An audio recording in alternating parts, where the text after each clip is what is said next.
Hello, and welcome back to Bollywood Deep Dive, your weekly dose of everything buzzing in the world of Hindi cinema. I'm your host, Anika. और मैं हूं Rohan and Anika what a week trailers announcements box office drama पूरा masala packed हफ्ता रहा है Bilkul, and we have to start with the biggest bang of the week. The YRF spy universe just dropped a nuclear bomb of a trailer, Alpha. Oh my god Alpha I think I've watched it about 17 times Shiv Ravel after the Railwaymen which was brilliant is directing this and the cast Sharvari who we already saw a glimpse of in Bunty or Babli 2 but this is a proper full-blown action avatar. She looks absolutely lethal. And then you have Anil Kapoor and Bobby Deol. The spy universe is just getting bigger and more interconnected.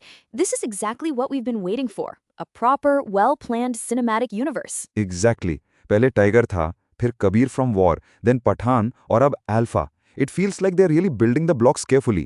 The trailer had that signature YRF sheen, but the action felt grittier. What did you think of the look and feel? I loved it. It feels very distinct. Tiger has its own rugged, raw vibe. Pathan was slick and had that SRK charisma. War was all about the Hrithik Tiger dynamic. Alpha feels techie, a bit more modern, and maybe even a bit darker, with Bobby Deol probably playing a fantastic villain again. Lord Bobby is back? Lord Bobby for the win, and Sharvari as a female spy lead. I mean, we've had Katrina as Zoya, Deepika as Rubai, but this feels like the story is centered on her. She's not just part of the team, she is the mission. The title is Alpha, after all. That's a great point. It's a huge step. And with a release date of July 3rd, they are not making us wait long. The marketing machine is in full swing. The songs Hanyave, Massacre, and Champagne have also been passed by the CBFC, so expect a musical blitz soon. Oh, I can't wait. A YRF spy film's music is always an event in itself. But this universe is getting so crowded with stars, it's incredible. Pathan, Tiger, Kabir, ab Alpha. The crossover potential is insane. Imagine Sharvari and Deepika Padukone on a mission together. Stop it. Don't even put that thought in my head. The anticipation will be too much. But speaking of massive universes and big stars, let's talk about the other universe that's brewing, Nag Ashwin's Kalki. Yes, the epic saga Kalki 2889 AD, and now its sequel, which is tentatively being called Kalki 2. The big news is that Alia Bhatt has reportedly joined the cast. I think they're just collecting superstars at this point. It's like a cinematic infinity gauntlet. But it makes sense. If you're building a franchise of this scale, you need that kind of star power to sustain it across multiple films. Alia is a powerhouse performer and a huge box office draw. Absolutely. She brings a certain credibility and a massive fan following. It's a smart move. My only question is, how do you do justice to so many massive stars in one story? It's a high-wire act for any writer and director. If anyone can do it, I have faith in Nag Ashwin. He created this world. But Alia, my God, her slate of films is just mind-boggling. On one hand, she's entering this futuristic sci-fi world with Kalki 2. And on the other, she's stepping into the classic, opulent world of Sanjay Leela Bhansali for love and war. Yes! And the latest update is that she, along with Ranbir Kapoor and Vicky Kaushal, are going to be shooting a grand dance sequence for it. A Bhansali dance sequence with these three. Can you even imagine? I can't. The grandeur, the costumes, the emotion. SLB is a master of the spectacle. And with three such incredible actors who are also great dancers, this isn't just a song, it's going to be a cinematic event. For sure. Ranbir and Bhansali are reuniting after Sawariyaya, Alia and Bhansali after the triumph of Gangubai Kathiawadi, and Vicky Kaushal, who is just on a roll. The combination is electric. 2027 feels so far away. I know. From a sci-fi epic to a Bhansali musical romance, Alia Bhatt is really covering all her bases. She's playing the long game, and she's playing it so well. Speaking of games, let's talk about the box office game. It's been a mixed bag this week. Let's start with the good news. Varun Dhawan's Hai Jawani to Ishq Hona Hai is holding strong. It is. It passed the crucial second Monday test and has apparently surpassed the collections of one of his own 2015 hits in India. That's a solid win. It shows that a good, entertaining rom-com can still bring audiences to the theater. Definitely a relief for the industry. And another film that seems to have passed the Monday test is Imtiaz Ali's Main Vapas Aunga. It had a slow start, but it's seeing growth. Classic Imtiaz Ali trajectory, isn't it? It really is. His films are often slow burners. They find their audience over time through a word of mouth. It's not about the opening weekend. It's about the long run. Glad to see it finding its footing. But on the other side of the spectrum, Kangana Ranaut's Bharat Bhagya Vidata seems to be having a really tough time. The reports say it has only recovered about 11% of its budget after 4 days. Ouch. Yeah, that's a tough number to look at. It's a big budget film, and those numbers are definitely disappointing. Sometimes, despite all the effort and scale, a film just doesn't connect with the audience. It's the unpredictable nature of the box office. It really is. But while Bollywood has its ups and downs, the South Indian box office continues to just be on fire. Surya's Karapu is ending its run with a massive 308 crores worldwide. Incredible.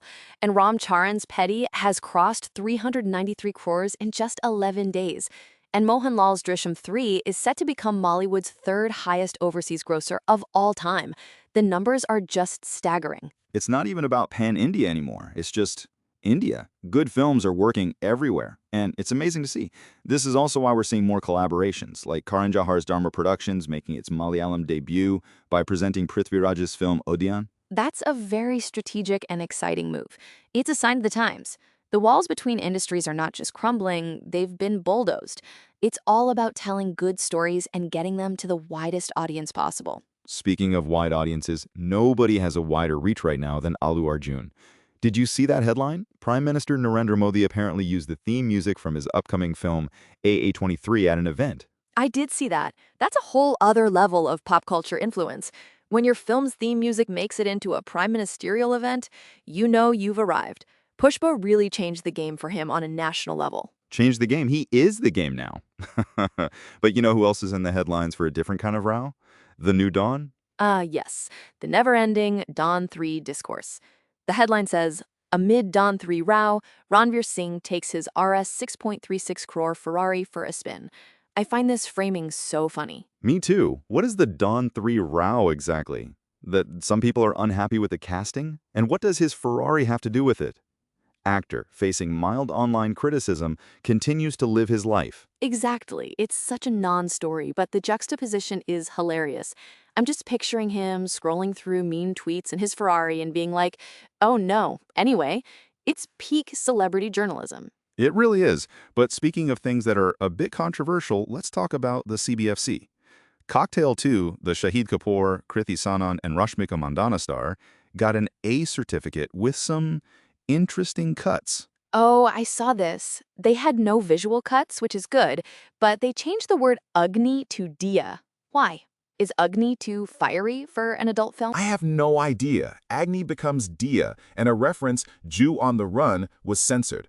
The second one I can understand, could be sensitive or poorly worded, but Agni to Dia? It's baffling. It feels so arbitrary sometimes. It really does. It's like they have a dartboard of words they don't like that week. It's a fascinating, if frustrating, peek into their process. But you know who has seen decades of this industry's process? Veteran photographer Ramakant Munde. Yes, he's been sharing some amazing stories. He recalled a time when photographers actually boycotted Amitabh Bachchan for a month over some issue. Can you imagine boycotting Big B today? Not a chance. The entire media ecosystem would collapse. But it's a reminder of a different time when the power dynamics were different. He also shared another tidbit. The one about Sunny Deol and Dimple Kapadia, that the Paps had an unspoken rule not to take their pictures together?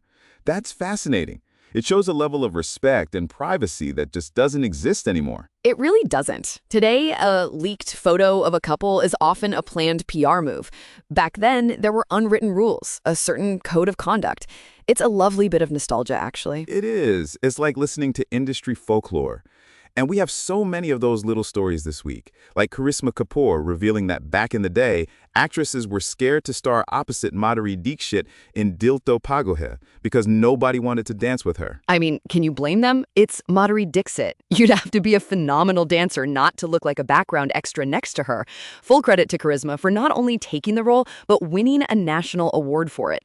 She held her own and then some. Absolutely. And another great throwback story, Zenat Aman apparently helped Mithun Chakravarti break out of the B-grade actor tag early in his career simply by calling him good-looking and agreeing to work with him.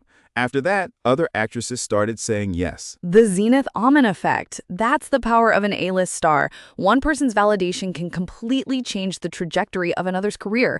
It's a wonderful story of solidarity. It really is. And from one generation of stars to the next, we got a really sweet update about Deepika and Ranbir from none other than her father, Prakash Padukone. Oh, this was so lovely. He called them hands-on parents and talked about how their granddaughter, Dua, enjoys normal things like metro rides and auto trips in Bangalore. It's so grounding to hear that. It is. He said they encourage her to experience everyday life. Amidst all the glamour and stardom, that's just the most wonderful thing you can give a child, a normal childhood. Absolutely. And he also had a funny comment about Ranveer's film Dhurandhar, saying something in it was a bit too much for him. It's such a classic understated dad review. Total dad review. The film was great, but that one scene, thoda zyada ho gaya. It's adorable. Just like the pictures of Virat Kohli carrying baby Akai with shoulders in a park in the UK. The internet collectively went, aww. It did. People love seeing that softer family man side of their heroes. It's relatable. Speaking of relatable, in a very different way, was Amin Haji's comment about Lagan. Oh man, that headline was intense. Lagan destroyed me. He said his wife was upset he was just sitting at home for a long time after the film because he had put so much into it. It's a stark reminder of the personal cost of creating art. It is. We celebrate the film, which is a masterpiece, but for the people involved, it was years of their life. He said Amir Khan and Ashutosh Gorwarekar eventually came to his rescue, but it shows the immense post-project void that artists can feel. 100%. It's not all glamour. And on that note, a quick get well soon to Sonu Nigam, who revealed he's been battling a painful health condition and undergoing scans. We hope he recovers swiftly. Absolutely. His voice is a national treasure.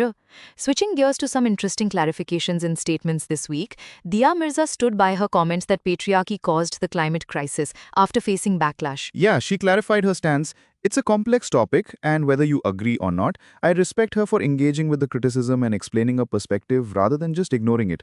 She's an actor who uses a platform for advocacy, and that's always commendable. I agree.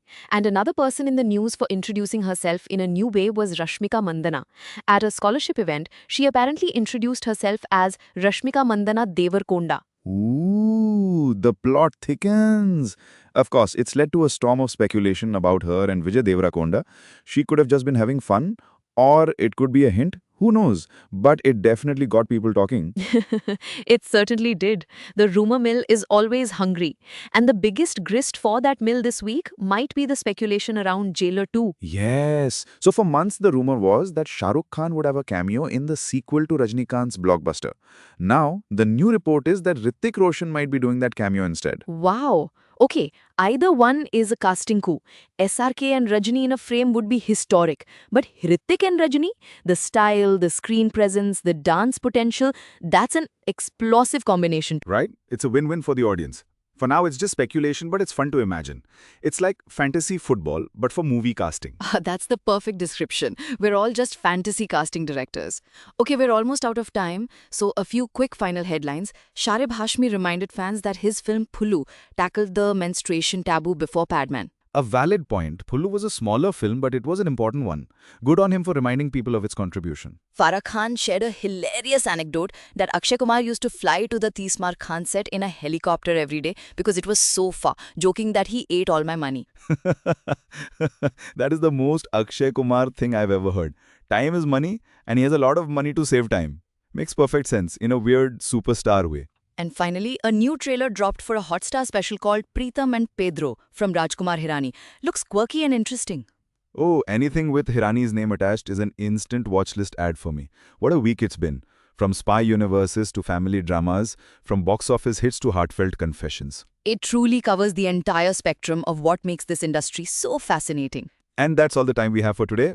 Headline से heartbeats तक आप सुन रहे थे Bollywood deep dive from indiareview.com। कहानियों के बीच फिर मुलाकात होगी। नमस्कार।